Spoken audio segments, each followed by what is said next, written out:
Hello everyone, welcome back. In our last video, we have already started the lesson Mrs. Addis, and this lesson is written by Sheila K. Smith.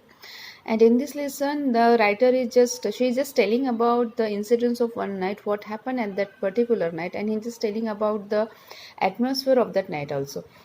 और किस तरीके से ये जो रात है, जिस रात के बारे में यहाँ पर मेंशन किया है शेला के स्मिथ ने, जो राइटर है, तो किस तरीके से ये जो रात है वो ज़िंदगी में, जैसे एक इंसान है, जो इंसान मिसेस एडिस के घर पर आता है शेल्टर के लिए, कुछ देर रहने के लिए, बिकॉज उसके पीछे कीपर्स पड़े होते हैं, पुलिस पड़े होते हैं, we can call them police also, वो लगते हैं।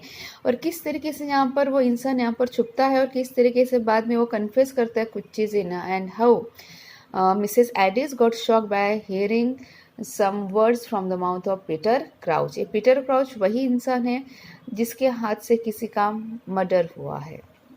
अब यहाँ पर राइटर हमें बता रहे हैं कि ससेक्स नाम की जगह है जहाँ पर बहुत वुड्स मतलब जंगल है, there is a dense forest, घना जंगल है वहाँ पर। और वहाँ पर पहले के ज़माने में ऐसा होता था कि लोग टिम्बर और वुड्स का यूज़ करके वहाँ पर आयरन बनाते थे, इसलिए इसको हैमर वुड्स भी कहा जाता है। और यहाँ पर हैमर पॉन्ड्स कहा गया है कि हैमर पॉन्ड्स का मतलब है कि यहाँ पर छोटे छोटे पॉन्ड्स हैं, इसलिए इसको हैमर पॉन्ड्स कहा गया है। अब ये जो जगह है यहाँ पर बहुत ही मतलब थिकनेस है, फॉरेस्ट बहुत डेंस फॉरेस्ट, घना जंगल है यहाँ पर। और यहाँ पर जो मिसेस एडिस का घर है वो बताया गया है कि मिसेस एडिस के घर की तरफ जाने के लिए बहुत ही लॉन्ग मतलब डार्क रास्ता है, और जिसके यहाँ पर बियॉन्ड में क्या है, फील्ड से खेती भी है। अब ये जो रात है यहाँ पर कोई भी नो मून इज देयर, मतलब वहाँ पर it might be a dark night, because वहाँ पर मतलब चांद भी नहीं है, चांद का कोई लाइट में जैसे कोई मून लाइट भी नहीं है वहाँ पर कोई ट्विलाइट भी नहीं है। और एट द सेम टाइम वहाँ पर शायद से घना अंधेरा दिखाई देता है। सिर्फ अगर हम कोई इंसान अगर उस जंगल से गुजर रहा है और अगर वो ऊपर देखे तो उसको दिखेगा कि उसको ये मतलब ही कुड जस्ट सी, वो इंसान सिर्फ देख सकता है कि ऊपर उसको पेड़ दिख रहे हैं बड़े बड़े, और पेड़ों के ऊपर शायद से उसको स्काई में जो है उनको शायद से कुछ प्रिक्स ऑफ फायर मतलब कुछ स्टार्स दिखेंगे, ये है। अब यहाँ पर ये जो रात है वो पूरी साइलेंस है, यहाँ पर कोई मतलब हवा नहीं बह रही है जोरों से, और इतना यहाँ पर मतलब क्लियर है, इतना यहाँ पर पिन ड्रॉप साइलेंस है कि अगर कोई इंसान यहाँ से चल रहा है तो उसकी फुटस्टेप की आवाज़ बहुत क्लियरली दूर तक सुनाई दे, इतना साइलेंस यहाँ पर है। दूसरी एक बात यहाँ पर राइटर कह रही है हमसे कि डेलमोंट नाम की एक जगह है जहाँ पर एक डॉग बार्क कर रहा था, एक कुत्ता भौंक रहा था, लेकिन उसकी आवाज़ ससेक्स के जंगल में सुनाई देती है। इसका मतलब है कि यहाँ पर कितना मतलब साइलेंस है, यहाँ पर वी कैन अंडरस्टैंड इट। अब यहाँ पर है कि इसी रात में एक बात ऐसे होती है कि एक जो इंसान है वो वहाँ से धीरे धीरे चलता है। अब उसको पता है कि अब वो इतने धीरे चलता है कि उसको ऐसे लगता है कि उसकी जो पैरों की आहट है या फिर जो इको साउंड होगा, मैंने पहले ही कहा यहाँ पर या फिर राइटर यहाँ पर पहले ही कह रहे हैं कि यहाँ पर इतना साइलेंट है एटमॉस्फेयर, वहाँ पर इतना पिन ड्रॉप साइलेंस है वहाँ पर कि अगर कोई इंसान इस घने जंगल में से चलता है तो उसकी फुटस्टेप की आवाज़ वहाँ पर इको होगी, इको इन द सेंस फिर से सुनाई देगी। और ये जो इंसान यहाँ से गुजर रहा है वो इतना मतलब धीरे धीरे इतना कॉशन लेकर वहाँ से गुजर रहा है कि उसको ऐसे लगता है कि मेरी जो पैरों की आहट है वो किसी को सुनाई ना दे, बिकॉज ये वही इंसान है जिसके हाथ से किसी का मर्डर हुआ है और वो छुपते छुपाते यहाँ से गुजर रहा है ताकि वो कहीं पर उसको शेल्टर मिल सके, उसको कहीं पर कुछ देर के लिए उसको रहने के लिए जगह मिल सके या फिर छुपने के लिए जगह मिल सके, because keepers were just pursuing him, because जो कीपर्स थे वो इसके पीछे लगे हुए थे उसको पकड़ने के लिए। अब दूसरी एक बात ये है कि यहाँ पर ये जो इंसान है वो बहुत एफर्ट ले रहा है धीरे धीरे चलने के लिए, लेकिन यहाँ पर जो थॉर्न्स हैं मतलब जो कांटे हैं, जो वहाँ पर कांटे ऐसे पड़े हुए हैं रोड साइड में, वहाँ की क्रैकलिंग और रसलिंग की आवाज़ आ रही है। लेकिन अब ये जो इंसान है उसके पास इतना वक्त नहीं है कि वो बहुत धीरे धीरे चले, बिकॉज उसको ये पता है कि उसको ऑफकोर्स उसको धीरे भी चलना है, एट द सेम टाइम उसके पैरों की आहट भी ना हो और किसी को सुनाई भी ना दे, बिकॉज अगर उसके पैरों की आहट या फिर फुटस्टेप की आवाज़ अगर किसी को सुनाई दे कि तब को सो कीपर्स उसी रास्ते से उसको फॉलो करेंगे, उसको पकड़ लेंगे। इसलिए यहाँ पर कहा गया है कि वो बहुत धीरे धीरे चलने की वहाँ पर कोशिश कर रहा था। Now will move on from the last paragraph when he came. When he came to Mrs. Addis cottage, he paused a moment. अब हुआ ऐसे कि चलते चलते उसको एक घर दिखता है. वो घर होता है किसका? मिसेस एडिस का. अब मिसेस एडिस का उसको कॉटेज दिखता है तो थोड़ी देर वहां पर रुकता है.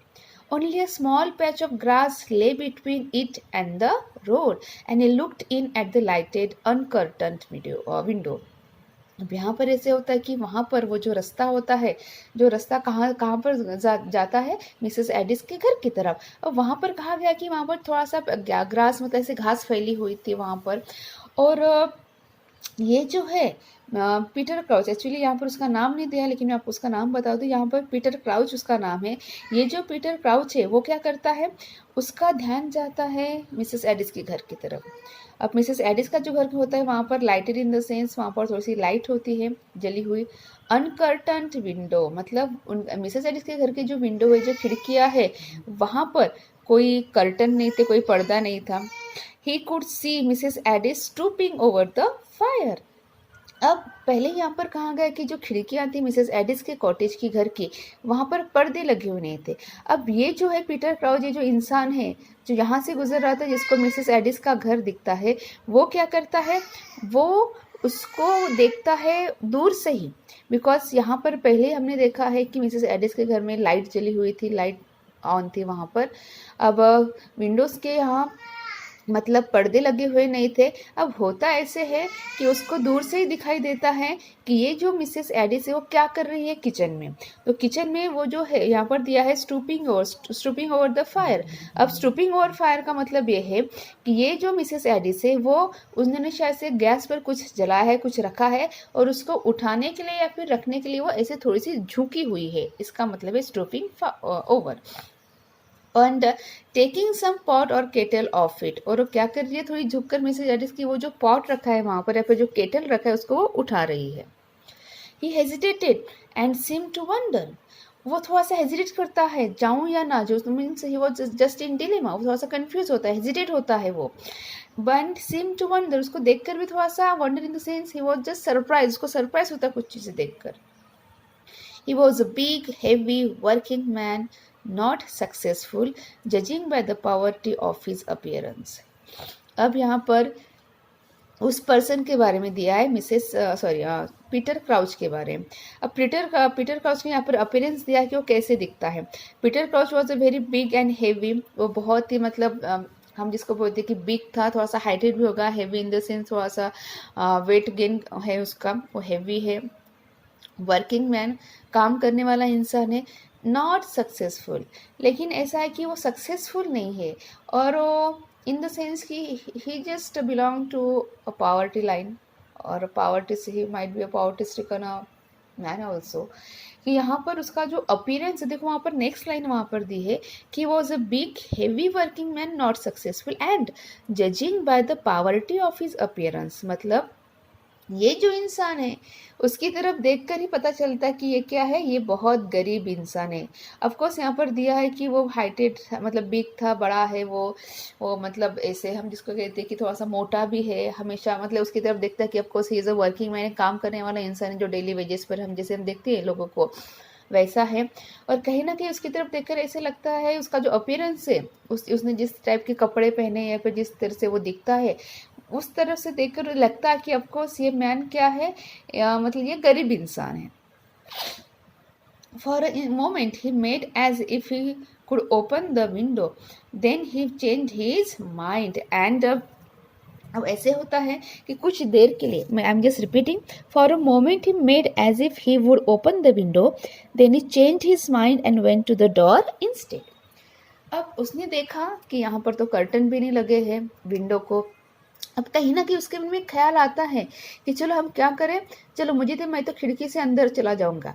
लेकिन एकदम सडनली वो अपना माइंड चेंज करता है और वो सोचता है कि खिड़की से जाने के बजाय कहाँ से जाऊंगा, मैं दरवाजे से जाऊंगा. इट मीन्स कि एट फर्स्ट सबसे पहले उसके मन में थॉट आता है कि चलो मैं क्या करूँ, मैं खिड़की से कूद कर अंदर चला जाऊँ.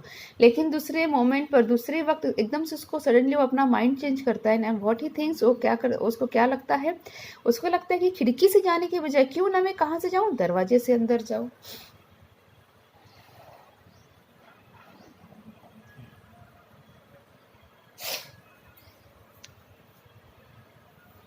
He did not knock but walk straight in.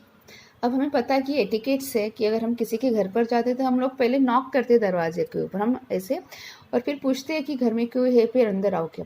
लेकिन ये जो इंसान है वैसे कुछ नहीं करता है, और डायरेक्टली क्या करता है, ही डिडंट नॉक, वो दरवाजे को खटखटाता नहीं है या फिर पूछता नहीं कि मैं अंदर आऊँ क्या करके, वो डायरेक्टली क्या करता है, सीधा घर के अंदर चला जाता है।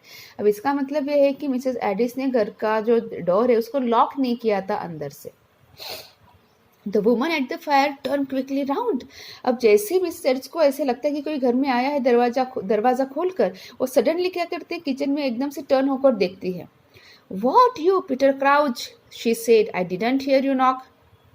अब मिसेस एडिस इस इंसान को पहचानती है और कहती है कि पीटर क्राउच। अब इस इंसान का नाम है पीटर क्राउच। वो कहती है पीटर क्राउच तुम, मैंने तो सुना भी नहीं कि तुमने दरवाजे पर नॉक किया करके।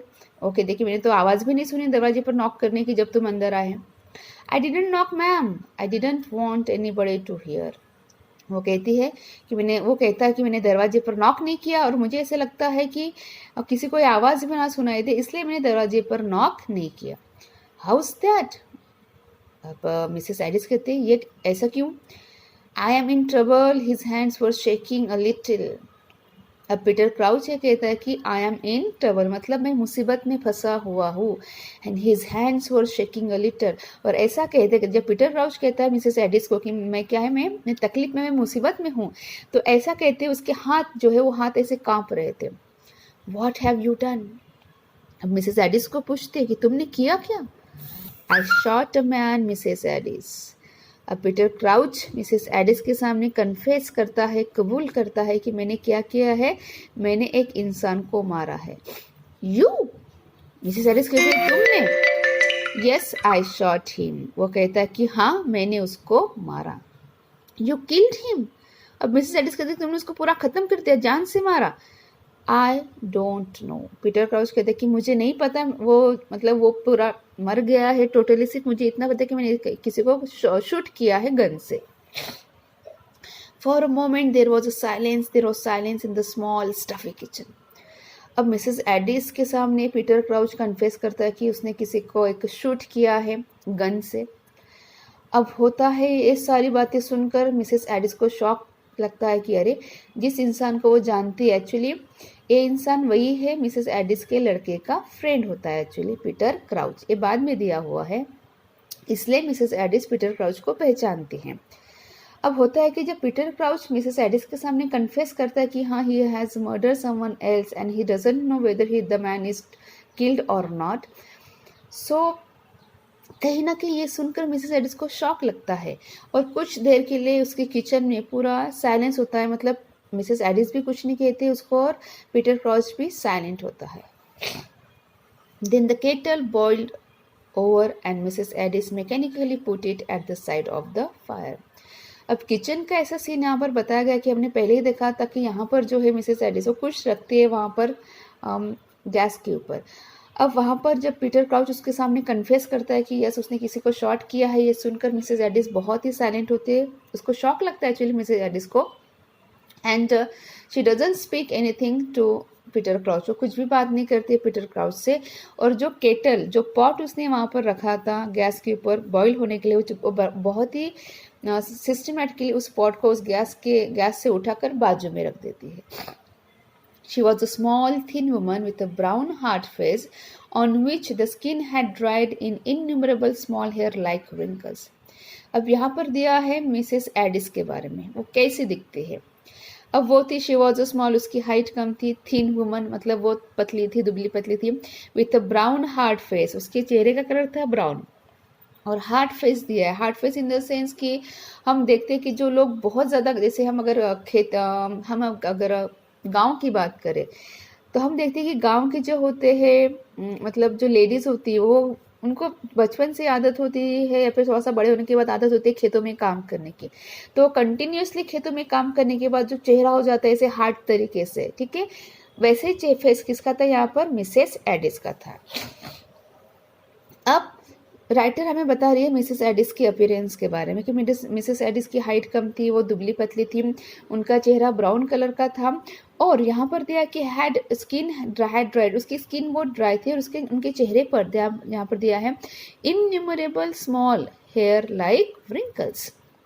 और यहाँ पर उनके चेहरे पर बहुत ही छोटे छोटे से बाल थे, जैसे लग रहा था व्रिंकल से वो सारे। या फिर हो सकता है इसको कहा भी गया है कि मिसेस एडिस वक्त से पहले ही एजेड हो गई थी, बिकॉज दिन भर वो खेतों में भी काम करती थी। हमने देखा है वहाँ पर स्टार्टिंग में बताया कि मिस एडिस के घर के बाजू में क्या है, खेती थी, तो वो खेतों में काम करती थी। इसकी वजह से उसके चेहरे पर मतलब वक्त से पहले उसके चेहरे पर झाइयाँ पड़ गई थी, व्रिंकल्स पड़ गई थी, छोटे छोटे बाल भी थे उसके चेहरे पर। She was probably not more than 42। अब राइटर कह रही है हमसे कि शायद से मिसेस एडिस की एज 42 से ज़्यादा नहीं हो, शायद से 42 साल की होगी। But life treats some women hard in the agricultural district of Sussex. लेकिन कहा जाता है कि ससेक्स में शायद से जितनी भी वुमेन है उनकी लाइफ बहुत हार्ड है, बहुत ही डिफिकल्ट है। बिकॉज यहाँ पर ससेक्स में मोस्ट ऑफ द जो लेडीज़ है वो खेतों में काम करती है। अब धूप होती है, कहीं बारिश होती है, कहीं ठंड होती है, लेकिन ऐसे ऐसे में लेडीज़ जो काम करती है खेतों में, तो कहीं ना कहीं उसकी वजह से शायद से वक्त से पहले ही कुछ लेडीज़ क्या होती है, एजड हो जाती है, फिर बूढ़ापन उनके चेहरे पर दिखता है। या फिर वो टेंशन की वजह से बोलो, उस हार्डवर्क की वजह से बोलो, उनके चेहरे पर वो सारा हार्डनेस आ जाता है, वो सारा हम जिसको बोलते हैं ना, एक स्मूथनेस नहीं रहता उनके चेहरे के ऊपर। वही दिया है किसके बारे में, मिसेस एडिस के बारे में। एंड मैं रिपीट करूँ, but life treats some women hard in the agricultural district of Sussex and Mrs Addis life had been harder than most. और मिसेस एडिस की लाइफ सबसे ज़्यादा डिफिकल्ट देखते हैं किसको लगता है, पीटर क्राउच को, because Peter Crouch were already familiar with Mrs Addis. Peter Crouch पहले से जानता था मिसेस एडिस को, और कहीं ना कहीं मिसेस एडिस की लाइफ के बारे में उसको पता था। और कहीं ना कहीं राइटर भी हमें ये बता रहे हैं कि मिसेस एडिस की लाइफ कोई सिंपल नहीं थी। ससेक्स में जितनी भी लड़कियां लेडीज़ थी, वो सारी लेडीज़ जो एग्रीकल्चर में काम करती थी, खेतों में काम करती थी, कहीं ना कहीं उनसे ज़्यादा हार्ड लाइफ, डिफिकल्ट लाइफ किसकी थी, मिसेस एडिस की थी। What do you want me to do for you, Peter Crouch? She said a little sorry. वो थोड़ा सोरली मतलब थोड़ा हम इसको एरोगेंटली उसको कहती है, या फिर थोड़ा सा गुस्से से उसको कहती है कि तुम्हें क्या लगता है मैं तुम्हारे लिए क्या करूँ Peter Crouch. Let me stay here a bit. Peter Crouch कहते हैं कि मुझे यहाँ पर कुछ देर के लिए रहने दो। Is there anywhere you can put me till they have gone. It means उसको ये कहना कि यहाँ पर ऐसी कोई जगह है तुम्हारे घर में कि मैं वहाँ पर थोड़ी देर के लिए छुप कर रह सकता हूँ जब तक वो जो लोग हैं वो जाएंगे नहीं। अब वो जो लोग का मतलब है कि जो कीपर्स इसके पीछे पड़ते हैं। कीपर्स का मतलब देखो मैं थोड़ा सा आपको एक्सप्लेन करी हूँ, और कीपर्स है वो बाद में वर्ड आएगा कि एक्चुअली यहाँ पर होता यह है कि पीटर क्राउच जंगल में लकड़ियाँ तोड़ने के लिए जाते हैं, उसको कुछ लकड़ियाँ मिले करके। अब ऐसे होता है कि जैसे हम देखते हैं फॉरेस्ट ऑफिसर्स होते हैं, यहीं पर वो कीपर्स है, कीप इन द सेंस जो यहाँ पर देखभाल करते हैं जंगल की। अब कीपर्स का ध्यान जाता है कि वहाँ पर कोई इंसान है जो लकड़ियाँ तोड़ रहा है, इसलिए कीपर्स देखने के लिए जाते हैं। अब पीटर क्राउच उनको देखकर उनके पास कुछ नहीं होता है ऑप्शन, पीटर क्राउच अपने यहाँ से गन निकालते किसी को वहाँ पर शॉट करते हैं। अब इसलिए बाकी जो कीपर्स इसके पीछे दौड़ते हैं बिकॉज उसने एक किसी कीपर का मर्डर किया हुआ है। इसलिए अब पीटर क्राउच कहता है मिसेस एडिस से कि मुझे यहाँ पर तुम्हारे घर में एक जगह पर ऐसी एक जगह पर मुझे छुपा दो जहाँ जब तक वो लोग जाएंगे नहीं मैं यहीं पर छुपा हुआ रहूंगा। हुज दे, वो कहती कि दे वो मतलब कौन, द कीपर्स। पीटर क्राउच कहता है कि keepers. Oh you have had a quarrel with the keepers have you. अब मिसेस एडिस की अच्छा इसका मतलब है कि तुम्हारा झगड़ा हुआ है, लड़ाई हुई है कीपर्स के साथ, है ना। अब मिसेस एडिस को पीटर क्राउच कहता है yes I was down by Cinderwood seeing if I could pick up anything and the keepers found me. वो कहता है कि सिंडरवुड नाम की जो जगह है जो यहीं पर है ससेक्स में, वो कहते हैं कि मैं वहाँ पर गया था और वहाँ पर जाने के बाद मैंने क्या किया कि मुझे लगा कि चलो मैं वहाँ से कुछ उठा कर ले आता हूँ जो चीज़ें मुझे मिलेंगी। लेकिन उन्हें कहते हैं कि जैसे मैं वहाँ पर गया कीपर्स ने मुझे देख लिया और हुआ ऐसे देखो there were 4 to 1 so I used my gun. अब पीटर क्राउच ये कहता है कि वहां पर 4 कीपर्स थे और मैं अकेला था, मतलब 4 to 1 मतलब वो 4 कीपर्स थे, वो 4 लोग थे और मैं अकेला था। इसलिए मुझे कुछ भी नहीं समझा उस वक्त मैंने क्या किया, मैंने अपनी गन निकाली और मैंने वहां पर किसी को शूट कर दिया जल्दी जल्दी में। Then I ran for it, they are after me, they can't be far off now. अब वो कहता है कि उसके बाद में वहाँ से दौड़ कर चला गया, ही इज सेइंग कि उसके बाद में वहाँ से दौड़ कर चला गया। एंड वो कहता है कि they are after me, they can be far off now, मतलब मैं वहाँ से मैंने एक जल्दी जल्दी मैंने अपनी गन निकाली, किसी को मैंने शूट कर दिया वहाँ पर और मैं वहाँ से भाग कर चला गया। अब ये है कि वो मेरे पीछे है मुझे पकड़ने के लिए और मुझे पता है कि वो ज़्यादा दूर नहीं होंगे। Mrs Aedes did not speak for a moment. Mrs Addis को ये सुनकर फिर से शौक लगता है, वो कुछ देर के लिए बिल्कुल चुप हो जाती है। Crouch looked at her beseechingly। अब जो पीटर क्राउच है वो बहुत ही पिटीली, बहुत ही मतलब जैसे हम कहते हैं हम किसी को जब रिक्वेस्ट करते हैं और जैसे रिक्वेस्ट करने के बाद हमारा जो एक गेस्चर होता है, हमारे एक्सप्रेशन कैसे होते हैं कि हाँ मुझे कुछ देर के लिए यहाँ पर रहने दो, वो जिस तरीके से एक्सप्रेशंस होते हैं उसी एक्सप्रेशन के साथ यहाँ पर, उसी अपील के साथ, उसी रिक्वेस्ट के साथ यहाँ पर पीटर क्राउच किसको देखता है, मिसेस एडिस को देखता है। अब यहाँ पर होता ये है कि ये जो है Peter crouch, he was not that much hard working man. उसको शायद से बहुत जल्दी अमीर होना लगता, मतलब होने की ख्वाहिश होती है, बट उसको ऐसे लगता है कि बाय हुक और क्रूक उसको अमीर होना है।